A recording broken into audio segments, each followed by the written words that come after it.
My name is Benjamin Mitchell, and at 34 years old, I never expected my own sister would use her government position to try stealing the home our grandparents left me. The Victorian house where we both grew up became the target of her elaborate scheme after she became a city housing inspector. Her jealousy twisted into something criminal.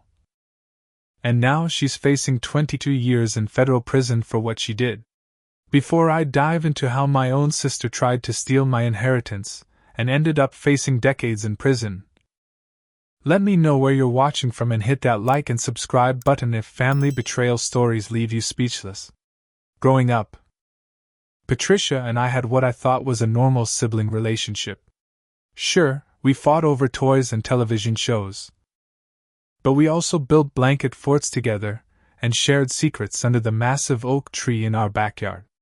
That all changed when our parents died in a car accident. I was only 8 years old. Patricia was 12.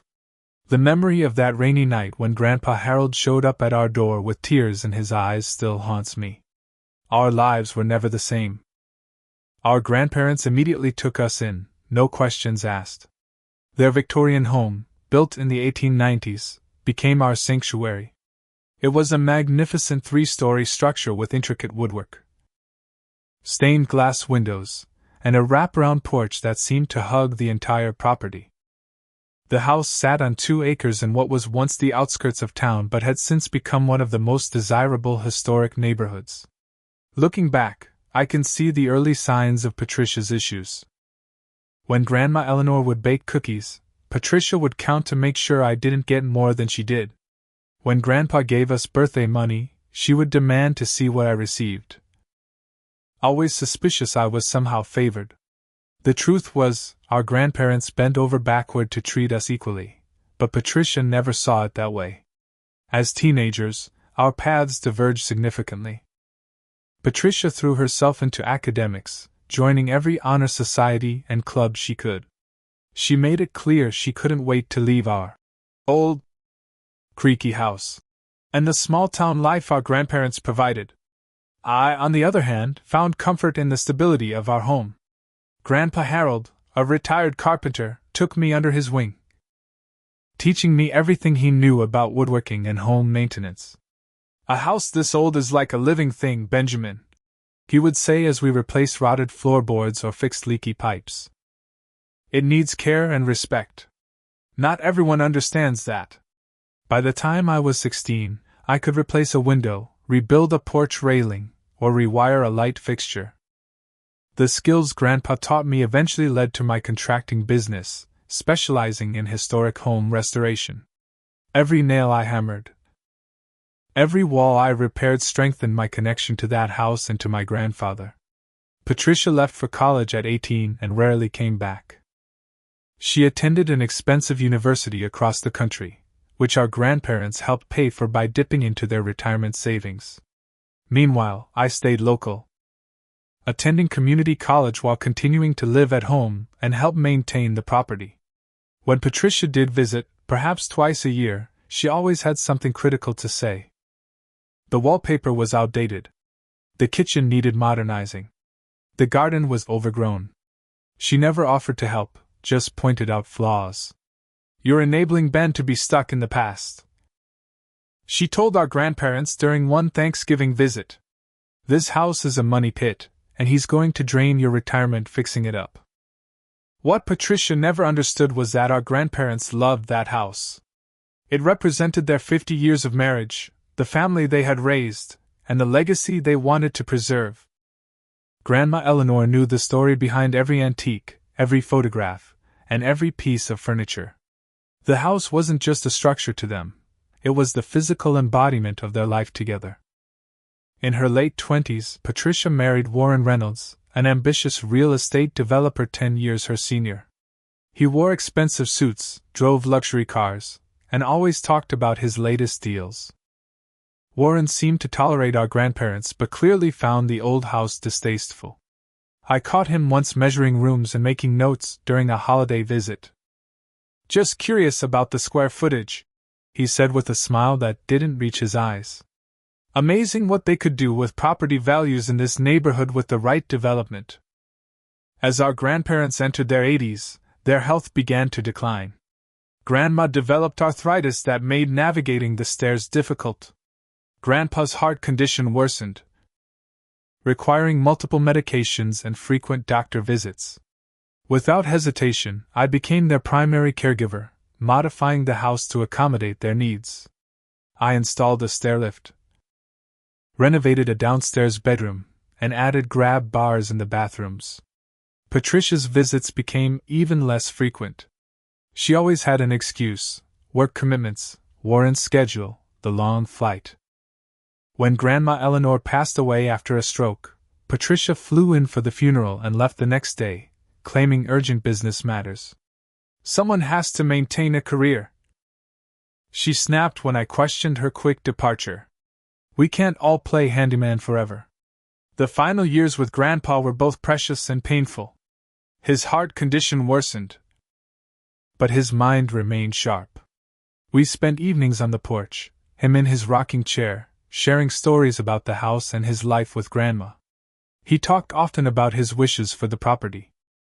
"This house deserves someone who loves it, Benjamin," he told me one evening as the sun set. "Someone who sees its soul, not just its market value." A week before he died, he asked his attorney to visit. Lawrence Hoffman, who had been the family lawyer for decades, spent several hours with Grandpa behind closed doors. I didn't ask what they discussed. I respected my grandfather's privacy. But the night before he passed, Grandpa held my hand with surprising strength. "The house is yours, Ben," he whispered. "Promise me you'll take care of it." I promised. 3 days later, he was gone. The funeral was held at the small church where my grandparents had been married 62 years earlier. The wooden pews were filled with friends, neighbors, and community members whose lives had been touched by Grandpa Harold. I sat in the front row, a hollowness in my chest that felt like it would never fill. Patricia arrived with Warren just minutes before the service began. She wore an expensive black dress and dark sunglasses, which she kept on throughout the ceremony. She didn't speak during the service, declining the pastor's invitation to share memories. I managed to deliver a shaky eulogy, sharing stories of Grandpa's kindness, wisdom, and the legacy of craftsmanship he had passed on to me. "He taught me that anything broken can be fixed with enough patience and the right tools," I said, my voice breaking. "Though I'm not sure that applies to hearts." The reading of the will took place 3 days later in Lawrence Hoffman's wood-paneled office downtown. Patricia and Warren sat across from me, both dressed as if for a business meeting rather than a family matter. Mr. Hoffman adjusted his reading glasses and began reviewing the document. Most of Grandpa's modest financial assets were to be split equally between Patricia and me. His tools and workshop equipment were left to me specifically. Then came the matter of the house. "To my grandson, Benjamin Mitchell, I leave my home and property at 423 Maple Street, with the hope that he will continue to cherish and maintain it as Eleanor and I have done throughout our lives." Patricia's face flushed red. "That's it? Nothing about the house for me?" Mr. Hoffman looked up from the document.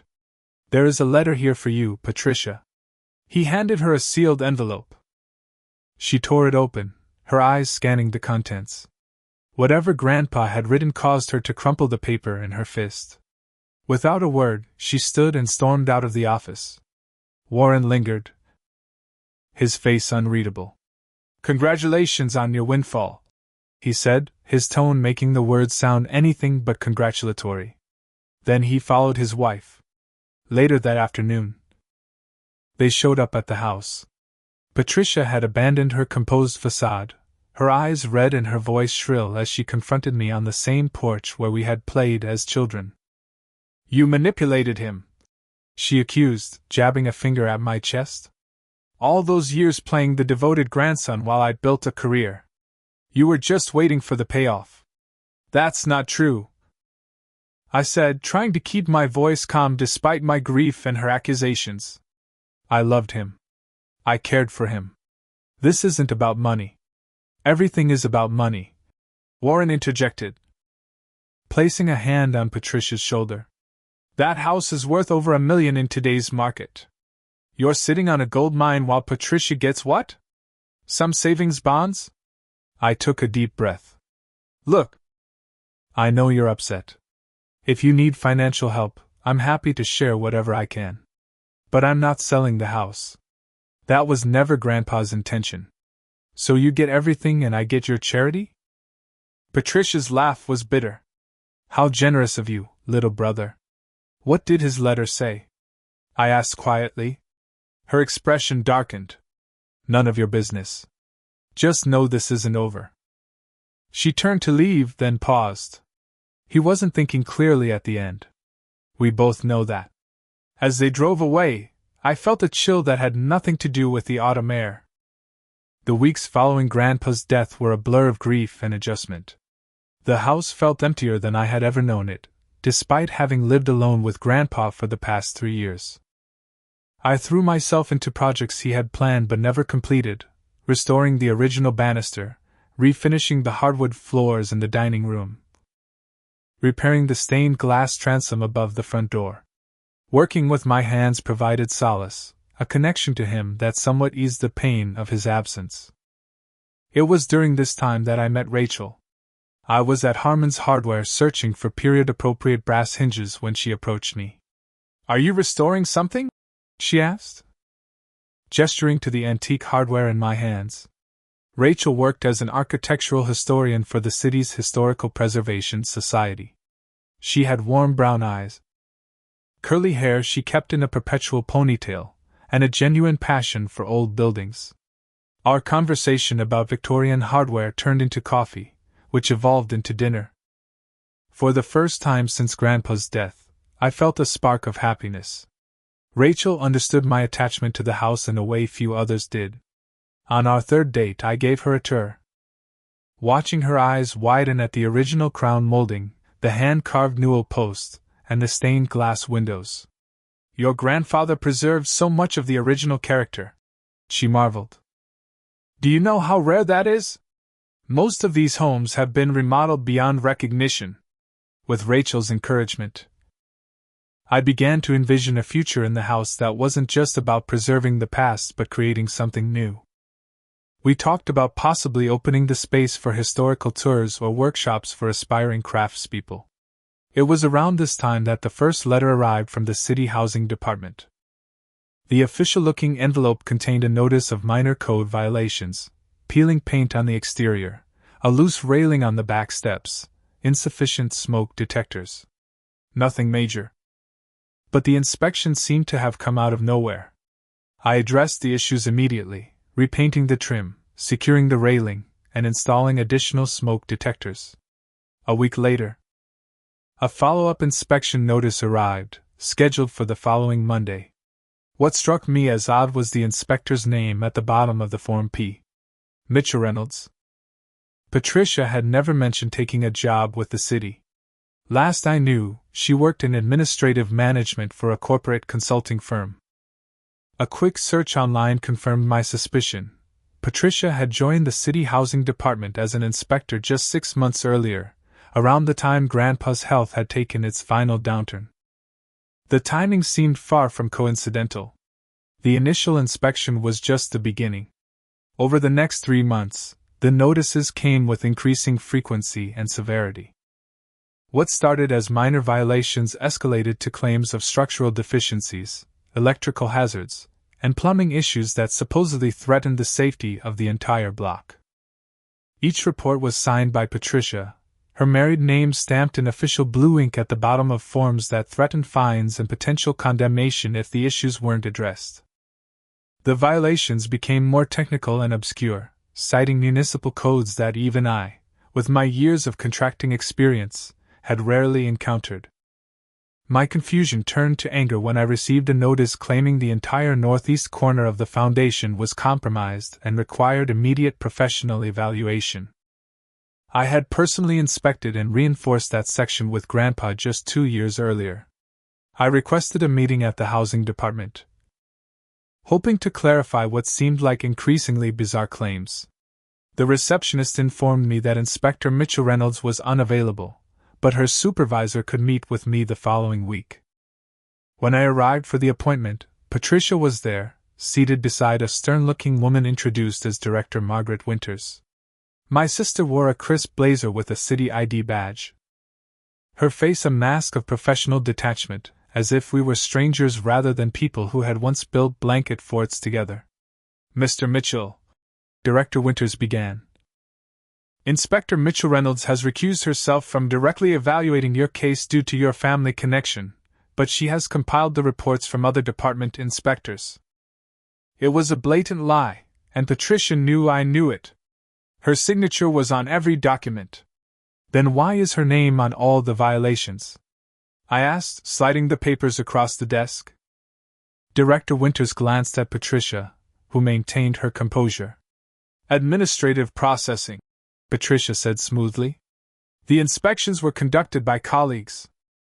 The meeting continued with Director Winters reviewing a list of alleged violations that had mysteriously multiplied since my arrival. According to their assessment, my home needed over $200,000 in repairs to meet code requirements. This is absurd, I finally said. I'm a licensed contractor. The house is structurally sound. These claims about faulty wiring and compromised load-bearing walls are simply not accurate.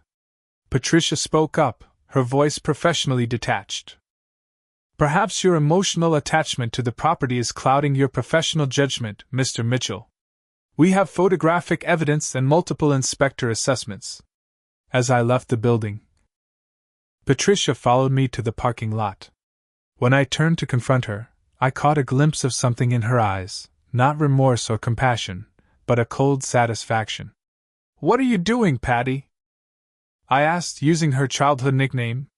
My job, she replied. Ensuring buildings in our city are safe and up to code. This is about the house, isn't it? About Grandpa's will? She adjusted her blazer, a gesture so reminiscent of our mother that it momentarily took me aback. This is about compliance with city regulations. Nothing more. She turned and walked back toward the building, her heels clicking on the pavement like exclamation points. Back home.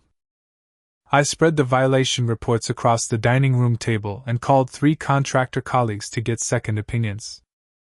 All 3 confirmed my suspicions. Many of the claimed violations were either grossly exaggerated or completely fabricated. This foundation issue they're citing? Not possible, said Jackson, a foundation specialist who had worked with me on several historic renovations. These photos don't even look like they're from your property. The brick pattern is completely different from your foundation.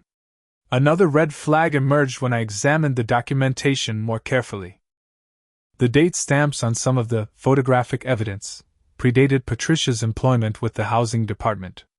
Some photos appeared to have been altered, with shadows and lighting inconsistent with the architecture of my home. The financial strain began to take its toll. I had to postpone client projects to deal with the constant inspections and paperwork. Legal consultation fees were adding up. Rachel tried to help by researching historical property exemptions. But the violations kept coming, each more serious than the last. One evening, while sharing a pizza on my front porch, my elderly neighbor Mrs. Thompson stopped by on her evening walk. In her 70s, Edith Thompson had lived on the block for over 40 years and had been a close friend of my grandparents. Benjamin, dear, I wanted to check if you've been having trouble with the city too, she said, settling into a porch chair with a sigh. I've been getting the strangest notices about my property. A pattern emerged as we compared notes. Several homeowners in the neighborhood, particularly those in the oldest and most historically significant properties, had received similar violation notices in recent months. In each case, the homeowners were either elderly, on fixed incomes, or facing personal challenges that made fighting City Hall particularly difficult. The gentleman from that development company came by again yesterday, Mrs. Thompson mentioned as she prepared to leave. Very persistent about wanting to buy my place, even after I told him it wasn't for sale. What development company? I asked, a sinking feeling in my stomach. Reynolds something. The man was quite charming but wouldn't take no for an answer. Said they were planning to revitalize the whole block. Warren. Of course. That night, I installed security cameras around the perimeter of my property, something I'd never thought necessary in our peaceful neighborhood. Within 3 days, they captured Patricia and Warren walking the property line during evening hours, taking photos and making notes, while they thought no one was watching. I confronted them as they were measuring the detached garage. Private property, I said, startling them both. You need permission to conduct inspections, and you need to notify the homeowner. Warren recovered quickly, smoothing his tie. Just getting some preliminary measurements for the record. No formal inspection today. Drop the act, I said. I know what you're doing. Both of you. Patricia's professional mask slipped for a moment. You always were Grandpa's favorite, she hissed. Following him around like a puppy while I worked my ass off to make something of myself. And what do I get? A thank you note and some savings bonds. This was never about favorites, I said. He left the house to me because I promised to preserve it, not because he loved you any less. Warren placed a hand on Patricia's arm. We should go. But Ben, think about what you're doing. This neighborhood is changing. That old Victorian might seem charming to you, but it's sitting on land that could be much more valuable with the right development. As they walked away, Warren turned back briefly. By the way, we're breaking ground next month on the new Riverside luxury condos. The whole east side of this block. Going to transform the neighborhood. His smile didn't reach his eyes. Would be a shame if your place ended up an eyesore in the middle of all that progress. That slip, the mention of development plans that hadn't been publicly announced, was the first concrete evidence of what I had suspected. This wasn't just about Patricia's resentment. This was a coordinated effort to force homeowners out for a large-scale development project. I called Lawrence Hoffman that evening and retained him officially as my attorney. It was time to fight back. Lawrence Hoffman, despite being in his 60s, attacked the case with the energy of a man half his age. His bow ties and suspenders might have made him look like a character from another era, but his legal mind was sharp as ever. This reeks of corruption, he said as we pored over the stack of violation notices in his office. But proving it will require more than suspicion. We need evidence of collusion and falsified reports. Lawrence filed formal appeals against each violation and submitted requests for all inspection records related to my property under public information laws. Meanwhile, I began researching other properties in the neighborhood that had faced similar pressure. A pattern quickly emerged. Over the past year, 12 historic homes in a 4-block radius had been cited for serious code violations.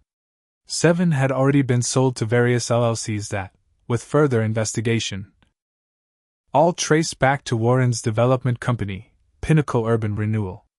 Mrs. Thompson introduced me to other neighbors who shared similar stories. Martin Finch, an 80-year-old widower, had sold his family home of 50 years after receiving notices threatening daily fines of $500 for unaddressed violations. Clara Jimenez, a single mother of 3, had been forced to move after her rental home was condemned following a suspiciously timed inspection. Each case followed the same pattern: unexpected inspections, escalating violations, financial pressure, and then, conveniently, an offer from Pinnacle to take the problem off their hands at well below market value. The security cameras I installed captured more suspicious activity. Late one evening, a city vehicle parked down the street, and 2 individuals spent 30 minutes photographing my property. Another night, someone attempted to access my detached garage but fled when the motion sensor lights activated. Rachel used her connections at the Historical Society to dig deeper into the public records. She discovered that Warren's company had submitted preliminary plans for a massive condominium development that would require demolishing most of the historic homes on our block, including mine.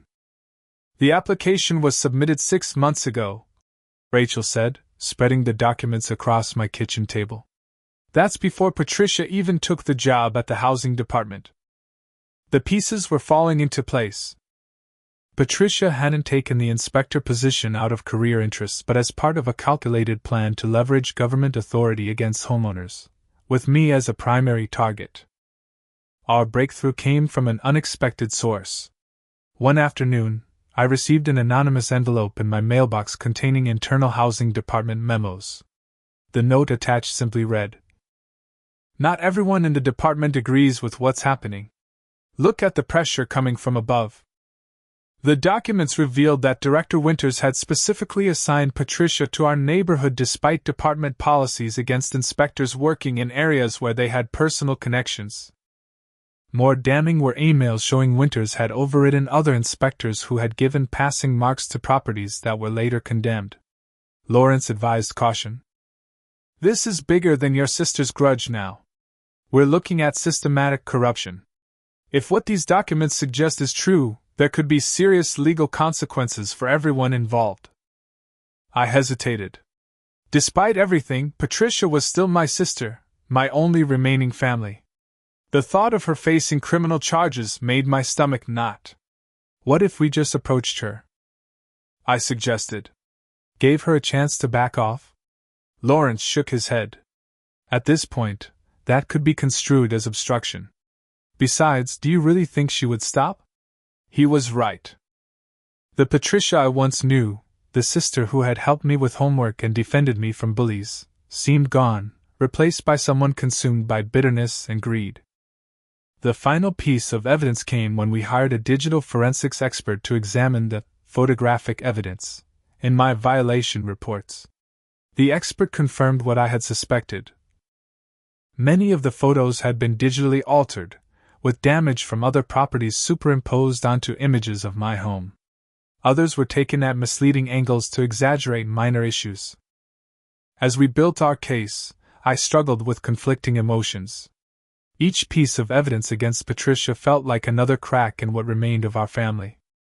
Rachel became my emotional anchor during this time, reminding me that standing up against corruption wasn't betraying my sister. Patricia had betrayed herself.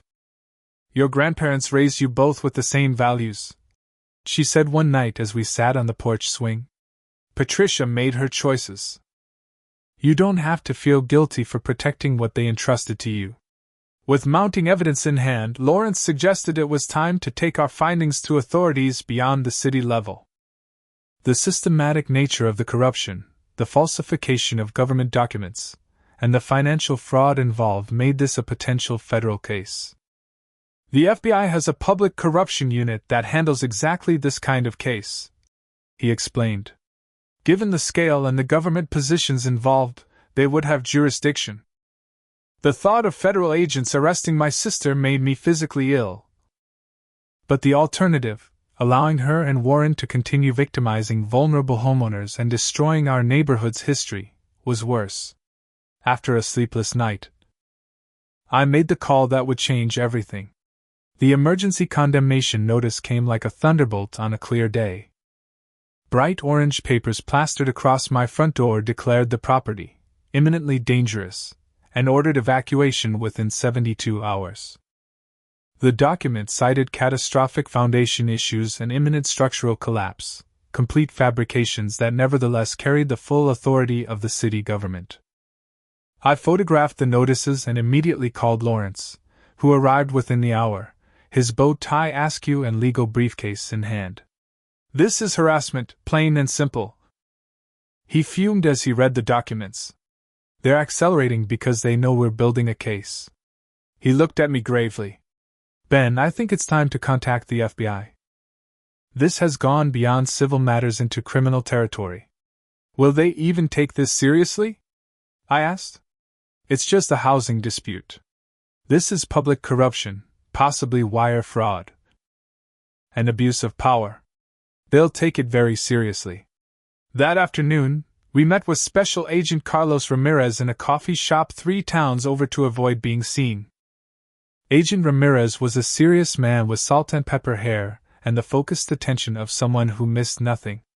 He listened without interruption as we presented our evidence.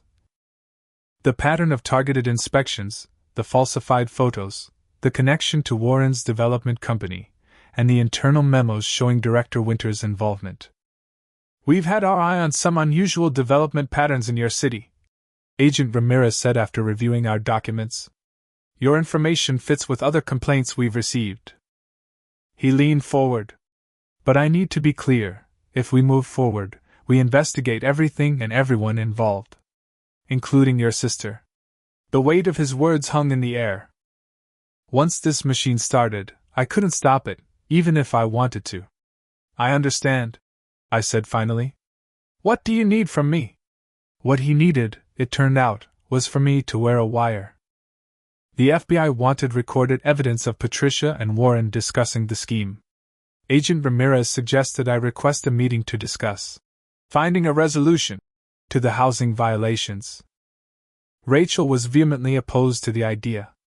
"It's too dangerous," she insisted that night. "Warren has too much at stake. What if he threatens you? What if he has a gun?" "There will be agents nearby," I assured her, though my own stomach churned at the thought. "And it's the fastest way to stop this. Not just for me, but for Mrs. Thompson and everyone else they're targeting." The meeting was set for my house the following evening. Agents installed the recording equipment and briefed me on what to say, and what not to say, to avoid any claims of entrapment. I was to let Patricia and Warren do most of the talking. Ask clarifying questions, and never suggest illegal activity myself. They arrived precisely at 7, Patricia still in her inspector uniform, Warren in one of his expensive suits. The house felt different with them in it, tainted somehow by their presence, and my knowledge of their intentions. "I appreciate you both coming," I began, following the script. "I'm hoping we can find a solution that works for everyone." Warren smiled confidently. "We've always wanted that, Ben. Families shouldn't be at odds like this." "So what exactly is the problem with my house?" I asked. "Because I've had other contractors look at it, and they don't see these catastrophic issues you're citing." Patricia's jaw tightened. "The violations are well documented. The foundation is compromised, the electrical system is outdated, and there are significant structural concerns." "But the photos in your reports don't match my property," I said, sliding some of the falsified images across the coffee table. "These aren't even from my house." A flicker of unease crossed Patricia's face, but Warren jumped in smoothly. "Clerical errors happen. The important thing is addressing the underlying issues. Which would cost over $200,000 according to your estimates." I noted. "Money I don't have." Warren leaned forward, his expression sympathetic but his eyes calculating. "Which is why we're offering you an out, Ben. Pinnacle is prepared to take the property off your hands, as is, no repairs needed. We'll offer $400,000. That's generous given the condition. The property is worth over $1 million. I said. "Not with these violations," Patricia interjected. "Not when it might be condemned." I looked directly at my sister. "Patty, what's really going on here? This isn't about code violations, is it?" Something in my tone must have reached her because for a moment her professional mask slipped, revealing the sister I once knew, and the rage that had consumed her. "You don't deserve this house," she hissed. "You never did. I was the one who went to college, who made something of myself. But Grandpa always favored you, always thought your little carpentry projects were so special. This was never about deserving," I said quietly. "Grandpa left the house to me because he knew I would preserve it, not tear it down for profit." "Preserve it?" She laughed bitterly. "You're preserving a museum to the past. Warren and I are building the future. The whole block is going to be transformed. Luxury condos, retail space, a completely revitalized neighborhood." Warren placed a warning hand on her arm. But Patricia was too far gone. "Do you know how easy it was?" she continued. "The housing department is so understaffed that no one questions the reports. I could have condemned this place months ago if I wanted to rush things." "So you did falsify the violations," I said, wanting to get it explicitly on record. "We enhanced existing issues." Warren interjected smoothly. Every old house has problems. We just made sure they got the proper attention. By photoshopping cracks into my foundation? Patricia waved dismissively. A few digital adjustments to speed up the process. The end result is the same. This house and this whole block are coming down one way or another. Warren, clearly sensing the conversation had veered into dangerous territory, stood up. I think we should continue this discussion when everyone is calmer. Our offer stands for 48 hours. After that, we proceed with the condemnation. As they moved toward the door, Warren turned back, his voice lowered. And Ben, between us, fighting this isn't in your best interest. People who stand in the way of progress tend to face unfortunate accidents, especially in construction zones. The threat hung in the air as they left. I sat alone in my living room, shaking with a mixture of relief that the recording had gone better than expected and horror at what my sister had become. An hour later, Agent Ramirez called to confirm they had everything they needed. The next morning, FBI agents raided the city housing department offices, confiscating computers and files. Simultaneously, another team arrested Patricia and Warren at their suburban home as they were preparing to leave for work. The news spread quickly through local media. By afternoon, my phone was ringing constantly with calls from reporters seeking comment on the historic home's corruption scandal. I let everything go to voicemail, sitting instead on my grandfather's porch swing, trying to process how completely my life had been upended in a matter of hours. Rachel arrived that evening with takeout and quiet support. We didn't talk much, just sat together as darkness fell, the weight of the day settling between us like a physical presence. What happens now? She finally asked. I don't know, I admitted. But whatever it is, I can't go back. The legal machinery moved with surprising speed once federal authorities became involved. Within days, Patricia and Warren faced multiple charges: conspiracy, wire fraud, extortion, falsification of government documents, and abuse of public office. Director Winters was also arrested, along with 2 other housing department employees and a city councilman who had approved zoning changes in exchange for bribes. Lawrence walked me through what to expect, his office now feeling like a second home as we prepared for the various legal proceedings. The evidence is overwhelming, he explained. The recorded conversation alone is damning. But coupled with the falsified documents and the pattern of selective enforcement, the prosecution has a very strong case. My mixed emotions about the situation confused even me. On one hand, I felt vindicated that the truth had come to light. On the other, watching my sister's face on the evening news as she was escorted into the courthouse in handcuffs was gut-wrenching. Is there any way to help her? I asked Lawrence. Some kind of deal? He sighed, removing his glasses to clean them thoughtfully. That would be up to the prosecutors. But Ben, you need to understand, Patricia wasn't just targeting you. Their scheme affected dozens of homeowners, many of them elderly or vulnerable. Some lost their homes entirely. As if to emphasize his point, my phone rang with a call from Mrs. Thompson. Her voice trembled as she spoke. Benjamin, dear, I just saw the news. Is it true? Were they really forcing people out for those condominiums? It appears so, I confirmed. My Herbert and I raised 3 children in this house, she said, her voice breaking. The thought that I nearly lost it because of some scheme. I don't know whether to be angry or grateful it was stopped in time. Her words reminded me that this was bigger than my family drama. Real people had been hurt, their lives upended by greed disguised as progress. The media coverage intensified as more details emerged. Local news ran features on the historic homes that had already been demolished and the families displaced. National outlets picked up the story as an example of urban development corruption. My grandfather's house became a symbol in these narratives, the property that exposed the scheme because its owner fought back. Reporters camped at the end of my driveway, hoping for comments or photographs. I declined all interviews, but the unwanted attention made normal life impossible. Client work suffered as I spent days preparing testimony and meeting with federal prosecutors. Meanwhile, the legal case expanded. Investigators discovered that Warren's development company had used similar tactics in 2 other cities, working with local officials to target specific neighborhoods for renewal by manipulating code enforcement. Patricia's defense strategy became clear during the preliminary hearing: blame Warren.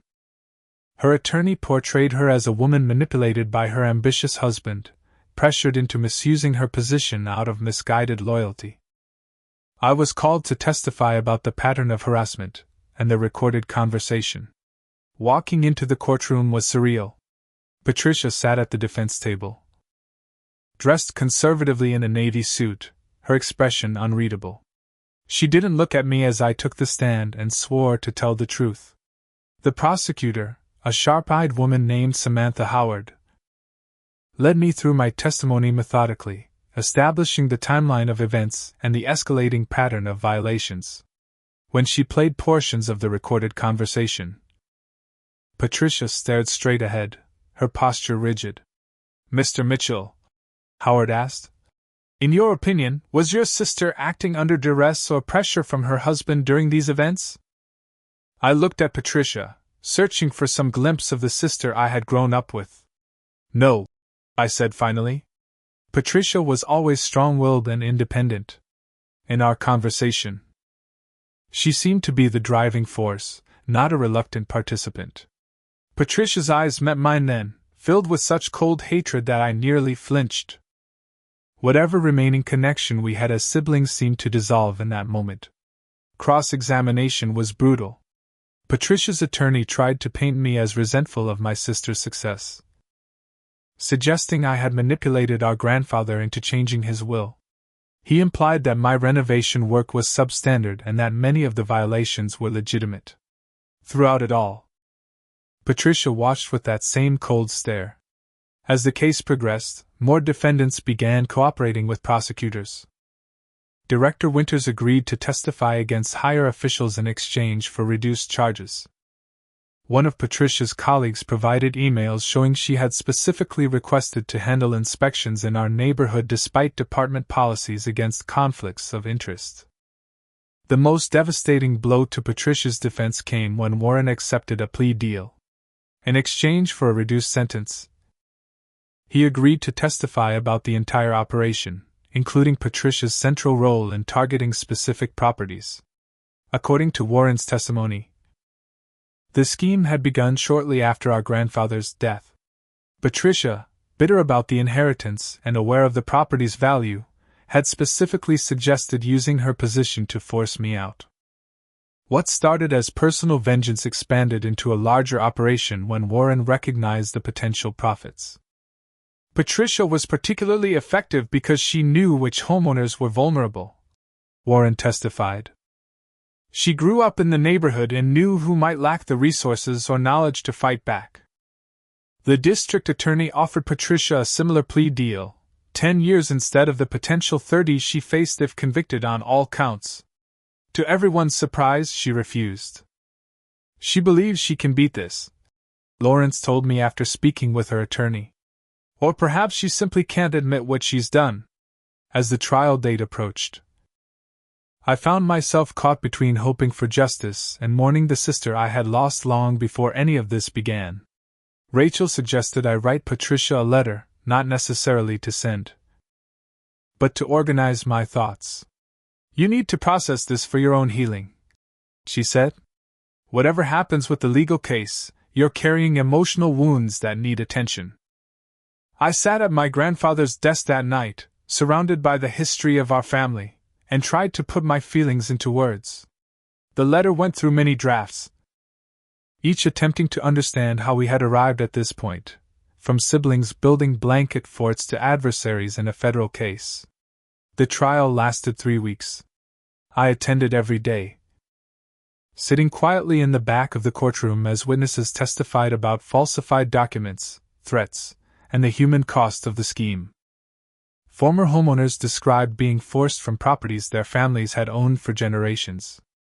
City employees detailed how Patricia had manipulated the inspection process. When Patricia took the stand in her own defense, she remained composed, portraying herself as a dedicated public servant who may have been overzealous but never criminal. She claimed the recorded conversation had been taken out of context, and that Warren had been the mastermind behind any illegal activities. Under cross-examination, however, her carefully constructed narrative began to crumble. Prosecutor Howard methodically presented email after email showing Patricia's direct involvement in targeting properties, falsifying reports, and coordinating with Warren's company. "Ms. Mitchell-Reynolds," Howard said, holding up a particularly damning email, "you wrote, and I quote, 'The Mitchell property should be prioritized. Find whatever violations necessary to accelerate the process.' How exactly should the jury interpret that in context?" Patricia had no answer. The jury deliberated for less than 6 hours before returning with their verdict, guilty on all counts.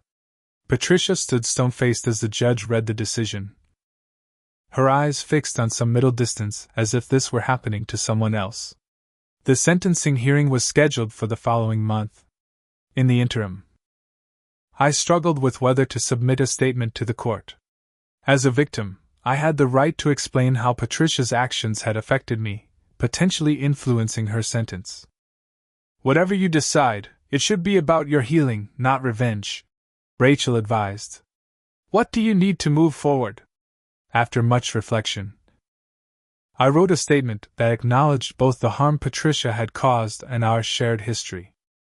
I spoke of our grandparents' values and my grief not just for the stress and financial hardship her actions had caused, but for the loss of my only sibling. At the sentencing hearing, the judge spoke at length about the betrayal of public trust and the particularly callous nature of targeting vulnerable homeowners. He addressed Patricia directly before announcing her sentence. "Ms. Mitchell-Reynolds, your position as a housing inspector was meant to protect citizens and ensure their safety. Instead, you weaponized that authority for personal gain and vengeance. This court cannot overlook the calculated nature of your actions or the lives disrupted as a result." Patricia was sentenced to 22 years in federal prison. Warren, thanks to his cooperation, received 7 years. Director Winters and the other officials received sentences ranging from 5 to 15 years, depending on their level of involvement and cooperation. As Patricia was led away, she looked back once. Our eyes met briefly, and I thought I saw something beyond the anger, perhaps regret, or simply resignation. Then she was gone, escorted through a side door to begin her new reality. The aftermath of the trial brought both relief and new challenges. The housing violations against my property were invalidated, and the city established a restitution fund for affected homeowners. Warren's development company filed for bankruptcy, its assets frozen pending civil litigation from those who had lost their homes. Physically repairing my house proved easier than repairing my life. With the legal battles concluded, I returned to the renovation projects that had been on hold, finding solace once again in the work of my hands. Rachel moved in that summer, bringing warmth and new energy to rooms that had witnessed too much conflict. The neighborhood began a healing process of its own, with the corrupt officials removed and the development plan scrapped. Homeowners formed a historic district association to protect against future threats. Mrs. Thompson was elected its first president, her experience making her a fierce advocate for preservation. I established a small foundation in my grandparents' name, offering grants for restoration work on historic properties owned by elderly or low-income residents. The skills Grandpa had taught me became the basis for free workshops on home maintenance and repair. 3 months after the sentencing, I attempted to visit Patricia in prison. She refused to see me. I tried again 2 months later with the same result. Finally, I sent the letter I had written during the trial, expressing my complicated grief and offering forgiveness if she ever wanted it. The letter was returned unopened. Lawrence advised me to accept that some relationships cannot be repaired. "Some broken things stay broken," he said gently. "That doesn't mean you failed." On the 1-year anniversary of the trial's conclusion, Rachel and I began work on a memorial garden in the backyard, a place dedicated to my grandparents' memory. We planted Eleanor's favorite roses and installed a workbench similar to Harold's, creating a space that honored the past while looking toward the future. While clearing out a rarely used storage closet to make room for garden supplies, I discovered a box of family photographs I hadn't seen before. Images of Patricia and me as children, playing in the very yard we were now transforming. Holiday gatherings around the dining room table. My grandparents on their 50th anniversary, their faces lined with age but eyes bright with joy. These tangible connections to our shared history brought both pain and comfort. I selected several photos to frame, including one of Patricia and me building a snowman in the front yard. Our cheeks red with cold and excitement. The sister in that photograph was gone, but preserving the memory felt important somehow. The garden became a place of reflection and peace. Rachel and I spent evenings there, planning our future together. On a perfect autumn evening, surrounded by the last blooms of the season, she proposed, offering a simple silver band and the promise of a new chapter in the old house. I said yes without hesitation. The lessons from this painful journey run deeper than I could have imagined when it began. I learned that inheritance isn't just about property or possessions, it's about values, resilience, and the courage to stand up for what's right. My grandparents left me more than a house. They gave me a moral compass that guided me through the darkest days. I learned that greed and jealousy can corrupt even family bonds, but also that new family can be formed through love and shared purpose. Rachel isn't just my fiancée. She's my partner in preserving both the physical home my grandparents left and the principles they lived by. Most importantly, I've learned that some broken things can't be fixed, no matter how skilled the craftsman. My relationship with Patricia may never be repaired. The sister I grew up with exists now only in photographs and memories. I've had to make peace with that loss while continuing to build a life that would make my grandparents proud. As I sit on the porch swing, watching the neighborhood children play in yards that might have become construction sites, I feel a complex gratitude. For the home that sheltered generations of my family. For the grandfather who taught me to work with my hands. For the strength to fight when it would have been easier to surrender. And strangely, even for Patricia, her actions, though devastating, led to justice for many beyond myself and the preservation of a neighborhood's history and character. That doesn't excuse what she did, but it helps me make sense of the senseless. What would you do if someone you loved became someone you couldn't recognize?